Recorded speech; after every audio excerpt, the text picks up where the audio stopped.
Welcome back to Stronger Than Before. I just got back from vacation.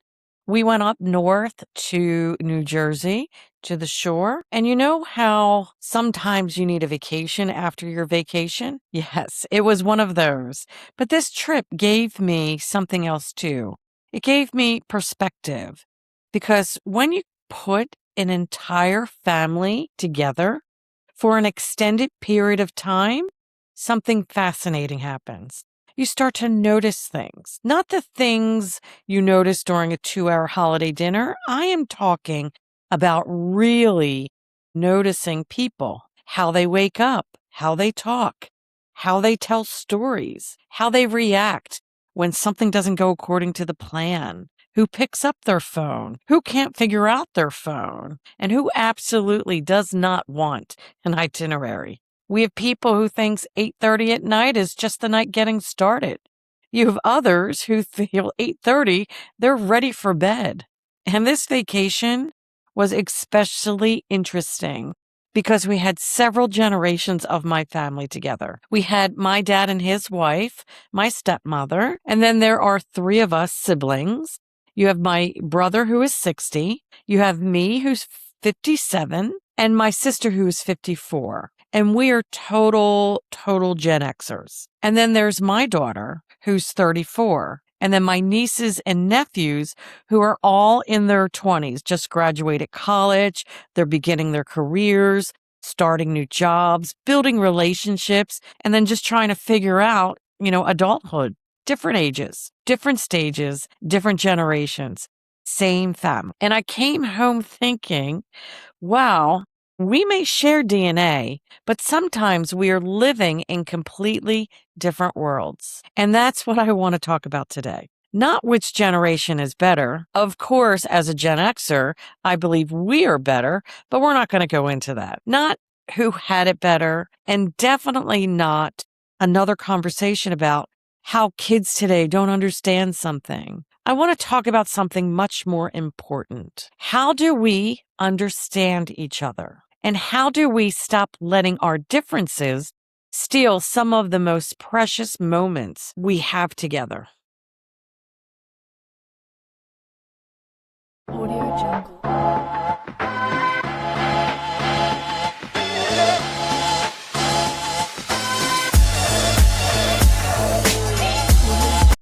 Okay, so let's talk about what happens when you really start watching. So one of the things I've noticed most on my vacation was my dad. Maybe it's because I'm getting older. Maybe it's because he's getting older.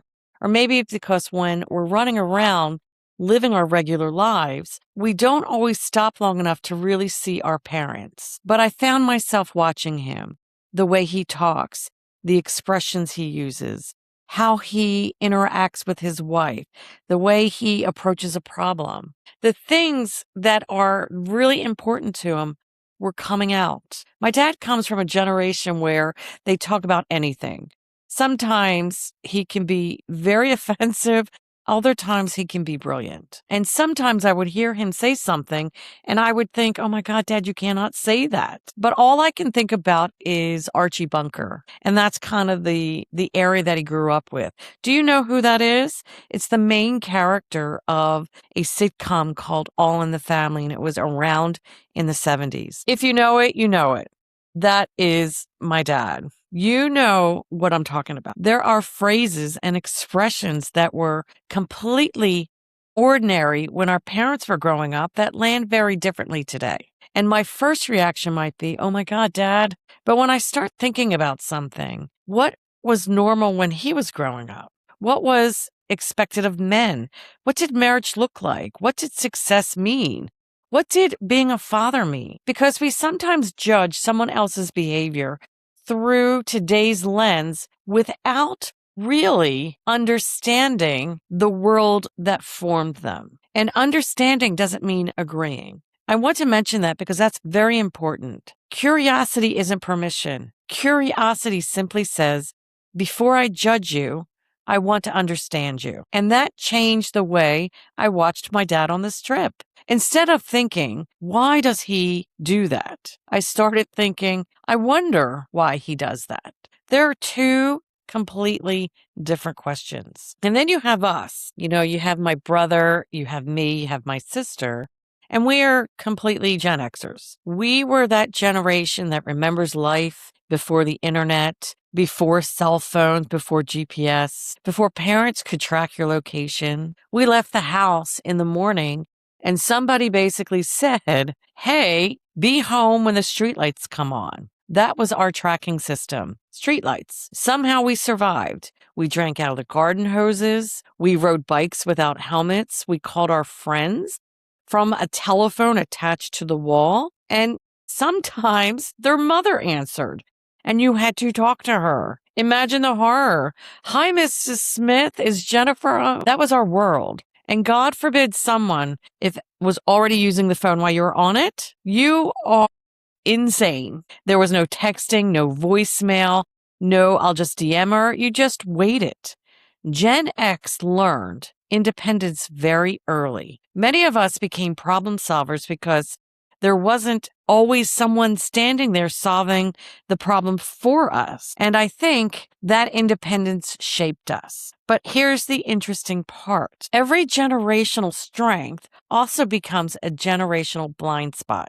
Independence is wonderful until independence becomes, I don't need anybody. Resilience is wonderful until resilience becomes, just suck it up. The strong work ethic is wonderful until working becomes your identity. And that's something I had to confront in my own life. For years, achievement was how I measured myself.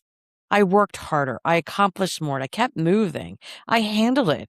I don't complain. I figured it out. Sound familiar, Gen Xers? And then we looked at the younger generations who are talking about health. They're talking about work-life balance and purpose. And sometimes our first reaction is, must be nice. But what if instead of dismissing it, we asked, what do they do? What do they understand that maybe we didn't? Why is this world different that perhaps we don't have that focus? Then I look at my daughter, Danielle. She's 34. She's successful. She built a career. She is independent.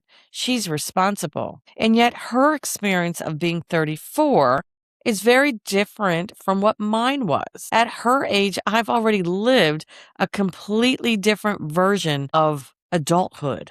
I was a single mother from age 22, working to build a life for me and for her. That survivor mode was in the mix. And it would be easy for me to look at her life through the expectations I had at 34, but that's not fair because she's not living in my world. She's living in hers. The economics are different. The relationships are different. The careers are different. Technology is different. Social expectations are different. And the definition of adulthood itself has changed. There's something parents sometimes forget. We look at our adult children and unconsciously ask, why are you doing what I was doing at your age? When Danielle turned 22, my heart stopped because I thought she would have a child because I had a child. The reality is that is not the case. Maybe the better question is, what is it like being your age right now? Think about the difference between those questions. One contains judgment and the other contains curiosity. And curiosity creates conversation. Then there are my nieces and my nephews, and they're in their 20s and they are starting new jobs. They are building careers. They're trying to figure out, who am I? What am I good at? What kind of life do I want? Do I want to work in an office? Do I want to work remotely?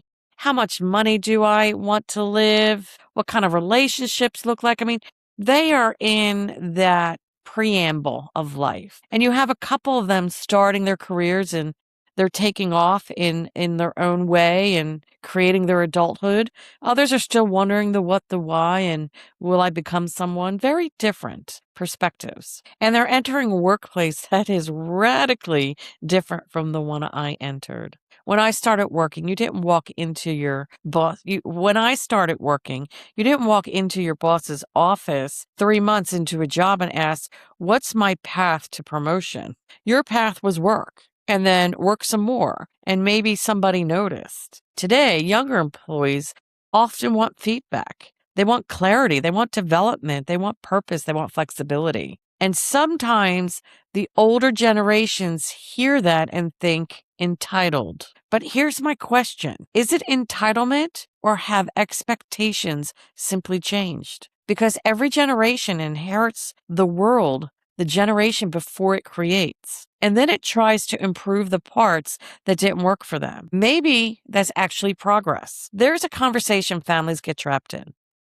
You kids don't know how easy you have it. Come on, we've all heard it. The younger generation would respond, you don't understand what it's like now. And then suddenly we're competing. Who had it harder? Who worked harder? Who sacrificed more? Who has more stress? But suffering isn't a competition. My dad's generation had challenges. My generation had challenges. Danielle's generation has challenges. The 20-somethings have challenges. They're just different challenges. And what if instead of comparing them, we got curious about them? Imagine sitting with your father or your mother or an aunt or an uncle and just simply asking, hey, when you were 25, what were you most afraid of? Imagine the stories you'll get. Or, what do you think of your life was going to look like? Do you think what you achieved is what you sought out to be? There are so many questions and so many stories. You want to ask your adult child, what feels hardest about being your age right now? Ask your 20-something niece or nephews, what does success mean to you? And then here's the hard part. Don't correct the answer. Don't give advice. Don't tell your story. Just listen. Because sometimes the greatest gift we can give someone isn't wisdom, it's attention. Families are funny. We can know somebody for 50 years and still not really know them. We know what dad orders at a restaurant. We know what Kevin will complain about. We know what will drive Kim to laugh. We know what Danielle's favorite foods are and how she organizes dinners. We know everybody's routines. But knowing someone's habits isn't the same as knowing their heart. So I've been thinking about questions. Questions I want to start asking. What were you like when you were my age? What did you dream about before life got complicated? What was the best year of your life? What's something you wish you had done differently? What are you afraid of right now? And what do you hope the younger generation carries forward? I always have a question when I have guests on my podcast. I ask them to go back to their 20-year-old self and give them advice to advance their careers. Imagine what advice that you could give from a different perspective. And maybe my favorite question, what do you want us to remember about you? Think about that one, because there will eventually be a time when we would give anything for one more story, one more vacation, one more dinner, one more annoying comment, one more opportunity to ask the questions we never thought to ask. My grandmother passed, and so did my mother. What happens when there's nobody to tell the stories? Questions get asked. Do we actually know the family? Do we know the extended family?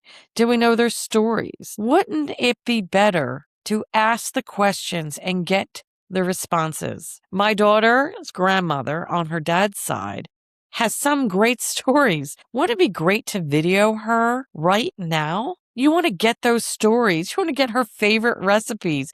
You want to get her advice. You want to ask her about her first love, her career, her kids, whatever is important. I believe capturing those moments are significant, and we should do that now. So after this vacation, I've been thinking about what actually makes families' time meaningful. And I came home with 5 things. Not 5 ways to create the perfect vacation. If you have that, pass that on. I'd love to hear that.